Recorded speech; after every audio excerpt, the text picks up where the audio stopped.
Olá, tudo bom? Hola Christopher, Tá me ouvindo agora? Tá ouvindo bem aí? bien, bien, contento de la oportunidad de estar nuevamente con ustedes. Opa, a oportunidade é toda nossa, né? A gente que agradece aí a ilustre presença. É Federico, tá certo? Sí, Argentino? sí señor, no portugués, Perfeito. no falo portugués. Só isso. Consegue, dá para entender. Isso que é importante. Sí, sí, Isso mostra a diversidade que a gente tem aqui na Latinoamérica, né? sí. Vamos lá, então. Você vai falar sobre a gamificação, traduzindo para o português, com enfoque nos jogos, é isso? Traduzindo aí literalmente. Ujú. Videojuegos. Ujú. Videojogos. Perfeito, então. O palco é todo seu, Federico. Boa palestra. Ok, bueno. Buenas tardes a todos. Como ya un poco anticipaba Christopher, eh, quisiera empezar esta charla a favor de la gamificación declarándome, desde un primer momento, un entusiasta de los videojuegos. No por una, sino por dos razones. La primera de ellas es porque aprendo mucho con ellos. Y la segunda también es porque aprendo mucho, pero cosas diferentes. Imagino que muchos de ustedes juegan o jugaban videojuegos, toda aquella persona que está del otro lado de la pantalla disfrutando de este Latino War 2020. Si sus papás se parecen un poco a los míos, lo único que escuchaban cada vez que los veían jugando a los videojuegos eran que estaban perdiendo el tiempo. Mi nombre es Federico Brest, tengo 28 años y he sido videojugador desde hace, bueno, desde que tengo memoria. Y el día de hoy quiero probarle a nuestros padres que nosotros no estábamos perdiendo el tiempo. Quiero empezar un poco con la definición. Hemos oído varias veces hablar del término gamificación o ludificación, pero ¿qué es verdaderamente eso? La Real Academia Española lo define, tal como verán en pantalla, como aplicación de conceptos que encontramos habitualmente en los juegos u otro tipo de actividades lúdicas, como los videojuegos fuera de ambientes lúdicos.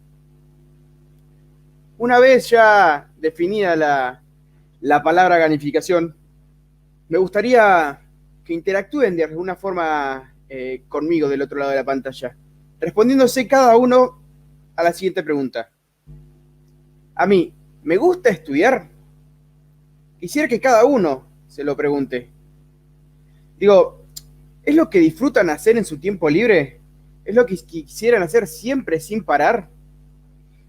Me da la impresión que no, no sé, no me imagino la cara de ustedes del otro lado, pero debo que confesar que a mí tampoco. La verdad es que me gusta aprender cosas nuevas, pero me cuesta estar estudiando. Lo...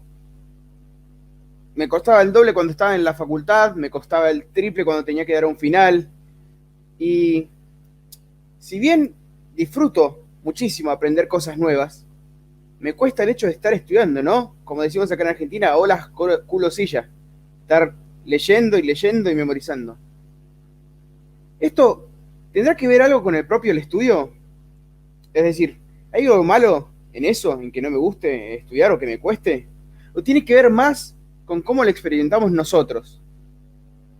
Me parece, y vamos a ir demostrándolo a lo largo de esta charla, que tiene que ver más por ese lado. Yo me lo pregunté muchas veces. ¿Se podría hacer algo para mejorar esta dificultad, este malestar? Y sí, podemos hacer algo. Si tuviera que elegir algo para dedicarle varias horas, lo que justamente hago con el estudio, me quedo con los videojuegos. Es algo que en lo personal disfruto y creo que todos disfrutamos y le dedicamos mucho tiempo y puede que hasta aprendamos algo. ¿Es posible que aprendamos algo con los videojuegos? Yo estoy convencido de que sí. La pregunta entonces debería ser, ¿cómo aprendemos con los videojuegos? ¿Cómo aprender a aprender de ellos? Las formas de enseñar a través de la historia siempre fueron con estas dos características que ven en pantalla: unidireccional y lejana. Unidireccional porque el profesor habla, nosotros escuchamos, copiamos, memorizamos y aprobamos. Y así con toda la carrera, seguimos el ciclo. Y lejana por una distancia experimental a lo que estudiamos. Nunca podemos tener las cosas que vemos ahí a la mano, manejarlo, tocarlo. Siempre me acuerdo unas amigas del colegio que me decían, ya me recibí de psicóloga y todavía no sé para qué sirve, por ejemplo, el trinomio cubo perfecto. Sería bueno poder mejorar ese tipo de cosas. Me ponía a pensar, ¿cómo ha sido la enseñanza a través de los años? Hace muchísimos años, antes de Cristo inclusive, puede que haya sido algo así como lo que se ve en pantalla. El sabio dando clases ante una audiencia, todos escuchando atentamente, tratando de entender algún concepto por demás abstracto y nuevo para esa época. Pero dije, bueno, eso es la verdad muy lejano. Veamos un poquito más adelante. Y me fui más o menos a los años 50, más o menos a la edad de mis padres, y encontré esto. No veo que haya mucha más diferencia. Los alumnos copiando, memorizando, rindiendo. Entonces dije, bueno, la educación debe haber modificado a través del tiempo. Y no hasta hace mucho me encontré con algo así.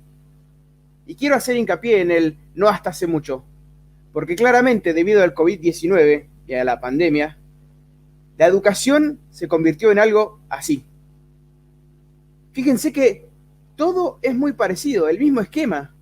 Docente hablando, alumnos tomando nota, y con una pantalla peor todavía. ¿Cómo haces para practicar los nuevos conceptos, las nuevas cosas que te van dando con el transcurso de las clases? Ahora les consulto, ¿cómo se imaginan que podría ser la educación en un futuro? Parra González y Segura Robles, en el año 2019, publicaron un trabajo llamado Producción Científica sobre Gamificación en Educación, un análisis cienciométrico. En él aseguran que las métricas de los juegos pueden ser utilizadas en todos los niveles, desde la educación primaria, pasando por la secundaria y hasta llegar a la educación superior. Además, puede desarrollarse, nutrirse y complementarse con infinidad de recursos tecnológicos, como veremos más adelante, no solo en la modalidad de educación presencial, sino también en modalidades semipresenciales o virtuales. Para estos momentos de confinamiento es sumamente útil, pues no implica modificar el contenido planificado, sino cómo lo trabajamos con los alumnos. Gamificar en educación implica la utilización de mecánicas, de dinámicas y componentes de los juegos con un objeto educativo. Estas dinámicas hacen referencia a los aspectos centrales que hacen que los seres humanos disfrutemos de jugar: la narrativa, el reconocimiento, la competencia, etc. Las mecánicas implican la existencia de reglas, las clasificaciones, el feedback, los turnos, los premios, entre otras millones de cosas. Y los componentes son los que le dan la estructura al juego, las insignias, los puntos, los niveles. En breves palabras, y haciendo un poco de resumen, algunos de los elementos para gamificar, entonces, podrían ser, por ejemplo, los desafíos y los retos, actividades que motiven a superarse. Los puntos, darle un valor cuantitativo a una acción. Insignias que acrediten logros o acciones por parte del jugador. Barras de progreso que reconozcan el grado de avance. Tablas de ranking que sean una forma de ver posiciones relativas de cada uno de los participantes. ¿Por qué no bonus? Recursos inesperados para la consecución de desafíos. Y por último, las normas de juego, que identifiquen los límites y las posibilidades como jugador. Teniendo en cuenta estos elementos, lo primero que debemos hacer es pensar un objetivo. ¿Qué contenido trabajar con los alumnos? Luego, es necesario pensar en ese objetivo desde la perspectiva de la gamificación, lo cual no significa diseñar un juego, sino utilizar las dinámicas mecánicas del juego para aplicarlas a nuestro contenido. A continuación, debemos de diseñar la narrativa, es decir, pensar un marco de acción en el cual los alumnos se interesen. La narrativa que aportemos es la clave para lograr que los alumnos se sientan parte del progreso, sientan la emoción de participar y a la vez de superarse.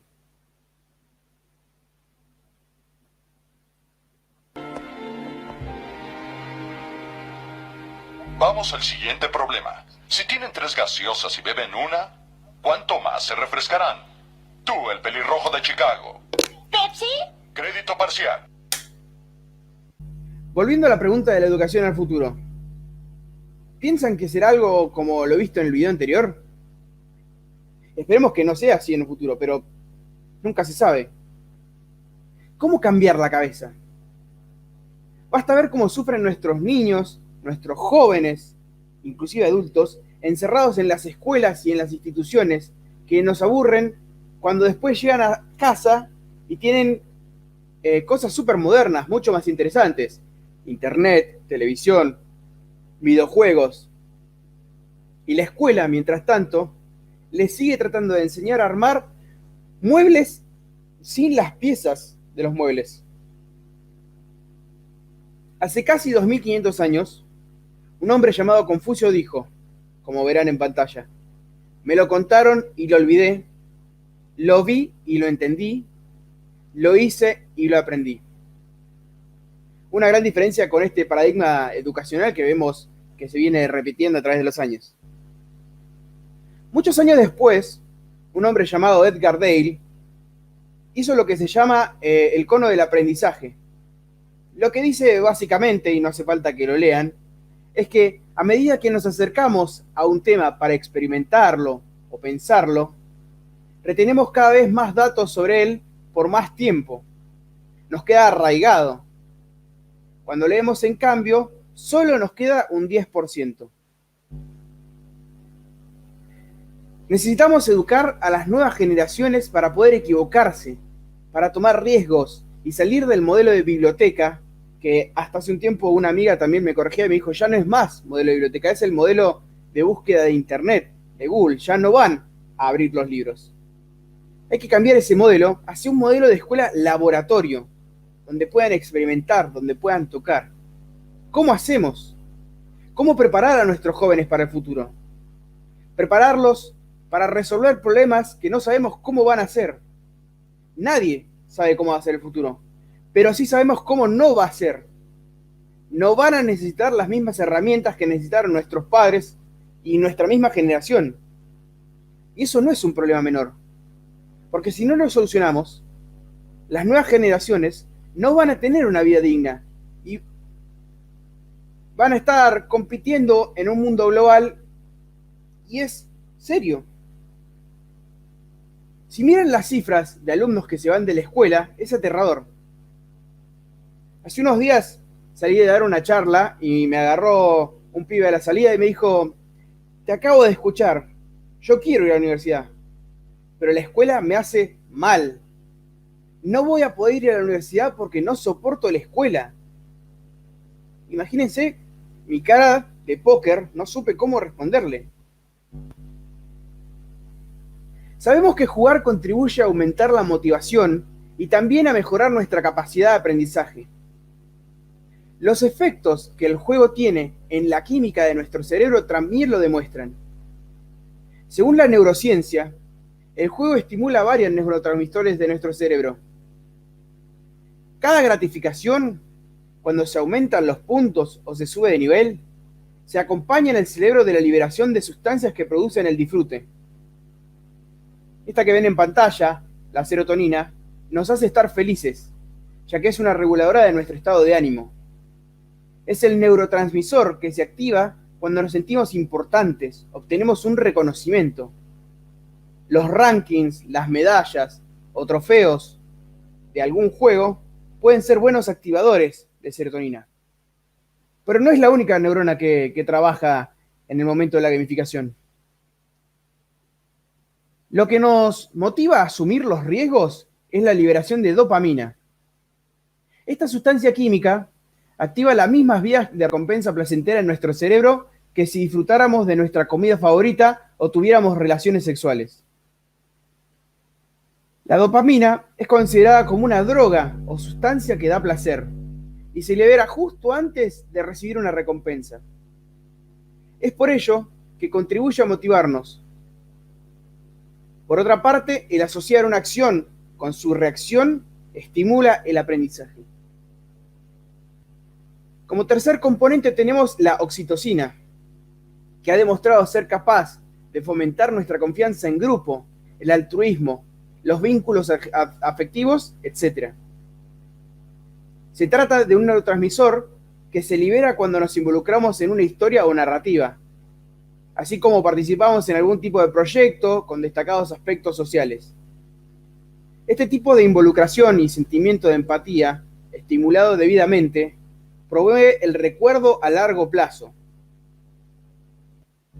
Finalmente tenemos las conocidas endorfinas, que son opioides que pueden llegar a hacernos sentir muy eufóricos. Superar los retos que nos proponen un juego hace que se lo liberen las endorfinas, que nos harán querer ir progresando. Ahora, la pregunta es, ¿cuándo es el momento en que se liberan más estas hormonas? Investigadores sostienen que este es cuando se produce el 50% de las oportunidades de fallar o acertar. Viéndolo un poquito más gráficamente, podemos ver en pantalla las distintas combinaciones y cómo afectan a nuestro estado de ánimo. Si alguien está interesado, después le puedo compartir esta imagen. Hay que mirar a quienes son los que trabajan en trabajos de riesgo, en trabajos donde si no aprenden rápidamente, si no aprenden efectivamente, pasan cosas terribles. Y para mí, debe haber más, hay tres grandes grupos: la industria espacial, la militar y la medicina. Si un piloto no aprende bien, pasan cosas espantosas. Pero si un adolescente argentino o latinoamericano no aprende bien, ¿no pasan también cosas espantosas? Sí, pasan, pero dentro de 20 años. Y después escuchamos yo no voy a estar más gobernando este país, o pasa el año que viene, lo paso con notas y me lavo las manos, pero es igual de desastroso. ¿Qué hacen estas tres industrias? Estas tres industrias, y créanme, los militares son cualquier cosa menos hippies, se fijaron en cómo aprende efectivamente el ser humano. Y oh sorpresa, el ser humano evolucionó para aprender de una manera efectiva, que es jugando. Obviamente, los militares son medio cuadrados y no van a decir jugando. Ellos le llaman, mejor dicho, simulación digital, que son nombres un poquito más serios para decir juegos y videojuegos. El piloto estudia en libros, mira películas, pero también tiene un simulador, un lugar donde puede hacer dos cosas que son esenciales para aprender efectivamente. La primera, hacer. Por más que sea virtualmente, pilotea el avión, prueba cosas. Y lo segundo, y más importante aún, tiene un lugar para equivocarse. Porque el que hace, se equivoca. Y el que se equivoca, aprende. Jugando, los seres humanos aprendemos las cosas más difíciles. Aprendemos a hablar, a caminar, a interactuar con otros niños, entre otras cosas. Y de golpe, el jardín de infantes nos cae de sorpresa. O llegás a la escuela. ¿Por qué creen que los niños lloran el primer día de clase? Porque no hay juguetes. Y muchos de ustedes dirán, que nenes malcriados. Y no pasa por ahí. Los niños son suficientemente inteligentes como para saber que si no hay juguetes no se puede aprender. ¿Cómo hace un niño y cómo hace un adulto para aprender una nueva tecnología? Les cuento mi experiencia personal. El adulto, con un control remoto, con una tablet, cualquier dispositivo, se lo dan y dice, voy a apretar, no, mejor no, porque puedo romper todo, como ven en la imagen. El niño o la niña, en cambio, aprieta todo hasta que pasa algo. Y eso es la base del método científico. Por desgracia, después la escuela la universidad nos hace olvidarnos. Cuando nosotros jugamos, no queremos que nadie nos moleste. Estamos metidos en eso. Los videojuegos nos transmiten cosas, principalmente nos transmiten emociones. A veces nos asustamos, nos reímos, pero sobre todo disfrutamos. Nos motivamos a usarlos. No queremos soltarlos. Creo que sería muy bueno usar la motivación de los videojuegos para algo como la educación, para enseñar. En 1998, este hombre de nombre extraño, que no lo voy a pronunciar, definió un concepto que todo el mundo que utiliza videojuegos seguro lo va a conocer. El concepto se llama flow o experiencia flow. Lo que dice se puede explicar simplemente con una frase. Y apuesto que todos los dijimos alguna vez al estar frente a la computadora o a la televisión. La frase es: en 5 minutos termino y voy. ¿Y qué pasaba? Media hora después seguíamos y seguíamos y seguíamos. ¿Les pasó, no? Bueno, a mí sí. Y les aseguro que ahí estaban en flow. La escuela, lo espantoso que hace, es que nos hace tener miedo de equivocarnos. Si te equivocás, sos un tonto, te pongo mala nota, sos un repetidor. Ustedes observen a un niño o una niña jugando videojuegos. Si se equivoca, empieza de vuelta. Sí, a veces es frustrante no ganar, pero todos sabemos que la esencia del juego es que puede volver a empezar. Nadie agarra y dice, ah, no, ya está, no puedo. Cuanto más jóvenes empiezan a jugar videojuegos, los niños realmente se dan cuenta que pueden experimentar ellos y pedir ayuda, ya sea a Google, a sus compañeros de clase o a quien sea que esté. La simulación es una herramienta efectiva y que funciona, pero es complicada, es cara de hacer, pero funciona. It's me, Mario. Para seguir con esta charla, quiero llamar a un amigo mío, un tanto italiano, Super Mario. Los videojuegos inventaron una herramienta pedagógica muy efectiva que se llama tutorial. Enseñan a sí mismos, no vienen con un manual gigantesco, uno aprende haciendo cosas. ¿Cómo se aprende a jugar al Super Mario? Uno agarra el control, aprieta un botón, el personaje va para adelante, aprieta para atrás, el personaje retrocede. Este botón que hace, pumba, salta, y si hay una monedita, la guardamos.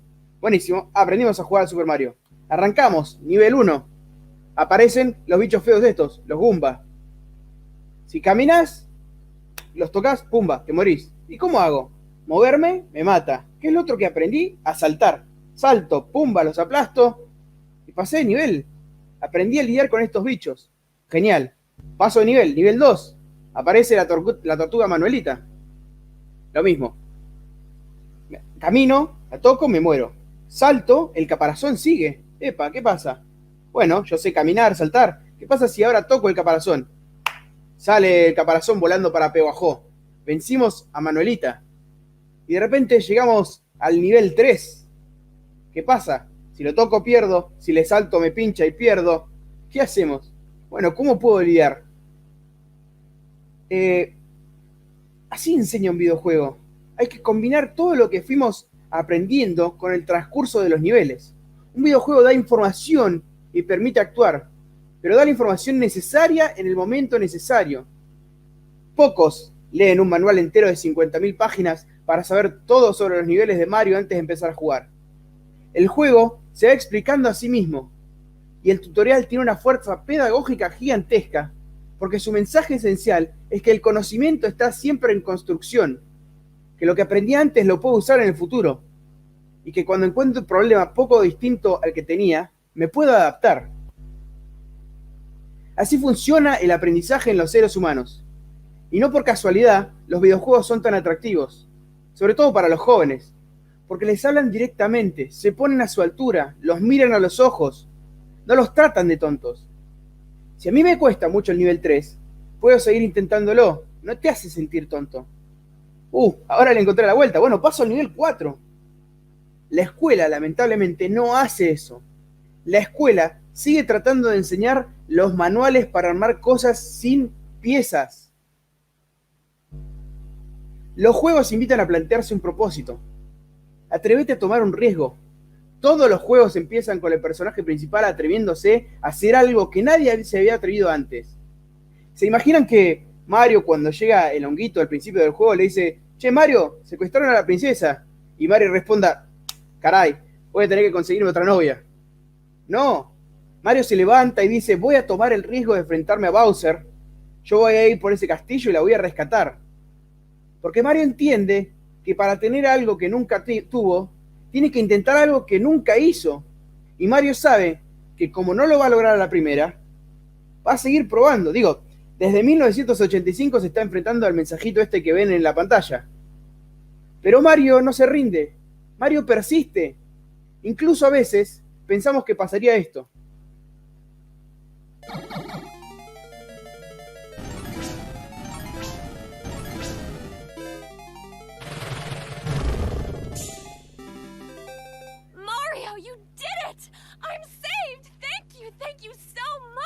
Yes, princess, you are free. Your nightmare is over. Oh, I'm so happy. Yes, yes. How about a kiss? What? I say, how about a kiss, yes? What? Why would I do that? What? Why would you... I just saved your life. Yeah, but I don't even know you. I rescued you. Yeah, but you expect... What kind of Samaritan are you? You rescued me just so you could get with me? Jesus Christ, I'm not asking you to suck my dick. All I want is a kiss. Do you know what I went through to get here? Ooh, you leaped a bunch of mushrooms. I'm so impressed. Well, you're the one who got captured by mushrooms. I mean, how the fuck does that even happen? Don't flip this. I'm not... You got kidnapped by something that goes on a salad. Okay, it's a little more complicated. And by the way, I did not just leap a bunch of mushrooms. There were also these turtle shell things I had to jump over, and that was really hard. And the only help I got was every once in a while a gold star would appear up above me, and I would jump up and touch it, and it would go and then that would help a little bit, and I feel a little better. But it was hard. I mean, the whole thing was really hard. I'm not kissing you. Okay, fuck this. Fuck it. Hey, Dragon, you can have her.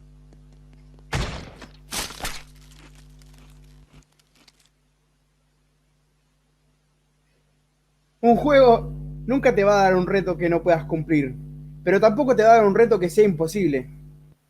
Si es muy fácil, te aburrís. Si es difícil, te frustrás. Pero cada vez que perdés un juego, te tenés que preguntar: ¿qué hice mal? ¿Cómo puedo superar? ¿Qué puedo hacer para ser mejor? Y eso es lo que te motiva, lo que tenés que se puede conseguir. El día que te encuentres con una pregunta sin respuesta, esa es la pregunta que vale la pena responder. Porque con suficiente esfuerzo vas a encontrar la respuesta y vas a dejar tu marca en ese campo del conocimiento. ¿Qué pasa cuando termina un libro o una película? Aparece una palabra que dice fin, dice the end. Quiere decir que se acabó la historia, que hasta ahí llegaron los datos, que la información que tenía para contarnos. ¿Qué pasa cuando termina un videojuego?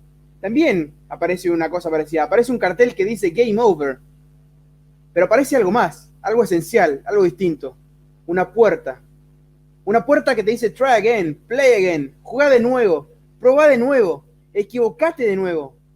Para jugar más, hay que saber más. El botón de play again te da más oportunidades y eso es lo que tenemos que darle a nuestros niños. Para finalizar, quiero compartirles algunas métricas de la Asociación de Videojuegos de Argentina. 1.200 millones de pesos facturados anualmente, estos son hasta el año 2019. Más de 130 proyectos de desarrollo de videojuegos, entre estudios conformados y emprendedores emergentes, y el 95% de los desarrollados es exportado, principalmente a Estados Unidos, Europa y Asia. Los invito a descargarse mi último libro, ahí les comparto el código QR, es con licencia Creative Commons, para poder encontrar lo que estuvimos viendo en esta charla y alguna que otra cosa más interesante para que justamente podamos ayudar a cambiar la historia de la educación y el futuro, lo que se viene por delante. Sin más, momento de dudas, si hay alguna duda vas a responder, pero desde ya, muchas gracias y les dejo mis canales de contacto.